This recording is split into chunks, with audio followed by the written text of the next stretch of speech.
Thank you so much. So it is my privilege and honor to introduce my friend, Nicole. You can call her that, that's her name, my friend, Nicole.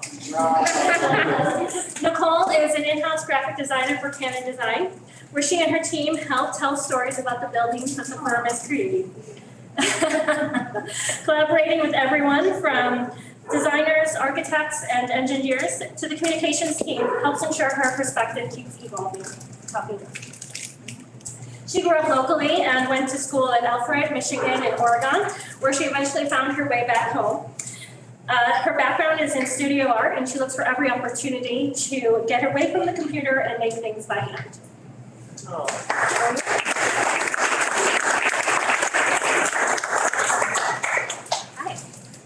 As Sherry said, I am an in-house graphic designer for Canon Design. My team is small but nimble, and we help create, we're usually brought in to help tell stories better and create custom illustrations, some graphics, and organize content on pages so it's a little easier to digest.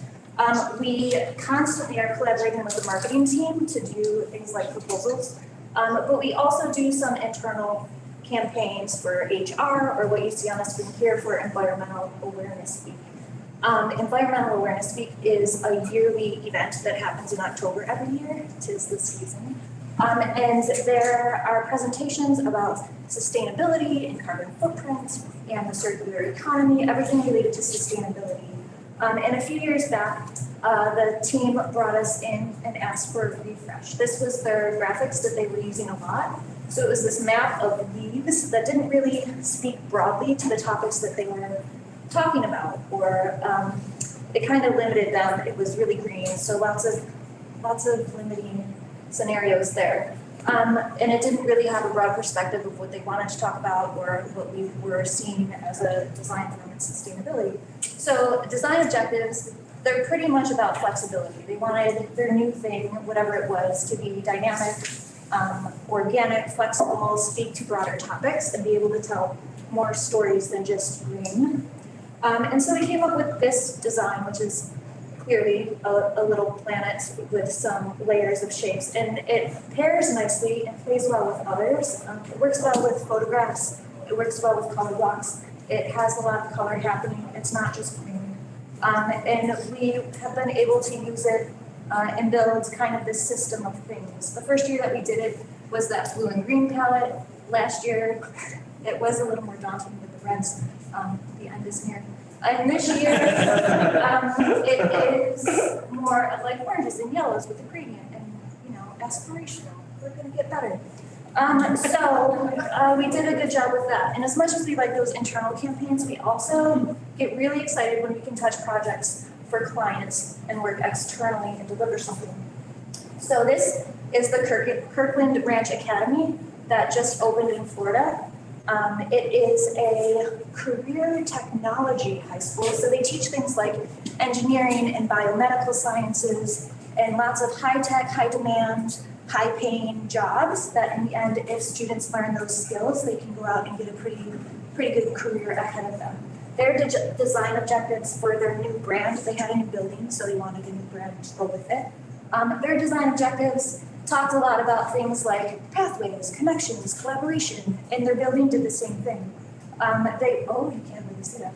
Their building is described as having a lot of collaboration spaces and connecting with the community and connecting the inside and the outside.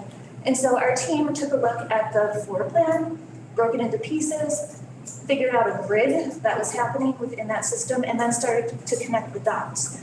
And they came up with all of these cool little doodles that illustrate pathways that students would take throughout the building, from class to class on a daily basis, or even from freshman year to their senior year, how those pathways happen. So it's really fun, it's kind of funky, it's a little quirky, but it has a lot of character, and that's what they were looking for. So these little guys turned into the logo.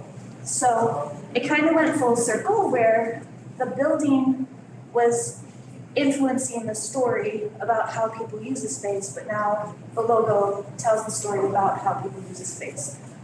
So Kirkland Ranch Academy has these funky little things now to use all over the place. It would be a good branding exercise if we didn't do some mock-ups of merch and things. So there's the brand catalog, maybe some ID badges, Luke is there. Some t-shirts, And maybe it influences some of the signage in the building, who knows what could happen, but it was just to show the client what could be possible. So that was a branding exercise, but we got really stoked, my little team, about this next project, which was creating environmental graphics and influencing how people experience spaces. So this was a project for a global tech company in Toronto. They were renovating 3 floors of a high-rise. And I got to work on these little foam rooms. They're really small, intimate spaces, so it was like a secret garden theme. And then because there was so much to do, the organizing principle behind this project was to divide the floors under these big umbrellas. So the 26th floor was foundation, the 27th floor was growth, the 28th floor was fruition, which spoke to the company's values and how their employees work through their career, but also helped us as a design mechanism. So on the 26th floor, these little foam rooms are foundations. So we use things like pine cones and nuts and buds, all of the things that are the beginning of something happening. And we also were trying to be playful. So as much as these were about the native species of trees that were in the region, there's also the company's little icons hidden in there. So if you search around, you can see light bulbs and clapping hands and hearts, and all of those things that tell you what this project is for. And then on the 27th floor, that was about growth. So all of these rooms are named after butterflies. Those are sprinkled in there. These floors are a little more complicated. Those little medallions got more complex, more layered, and talks to that idea of growth. The scale is also bigger. And then once we get to the 28th floor, that is about fruition. All of those rooms are named after flowering plants. So those are really separated, flowers. Again, super layered. Those little icons are mixed in, but there are butterflies and bumblebees and hummingbirds. So it's more and more layered as you go floor to floor. So I think the big idea is that as a graphic designer, we don't just make pretty pictures. We work with teams to tell good stories.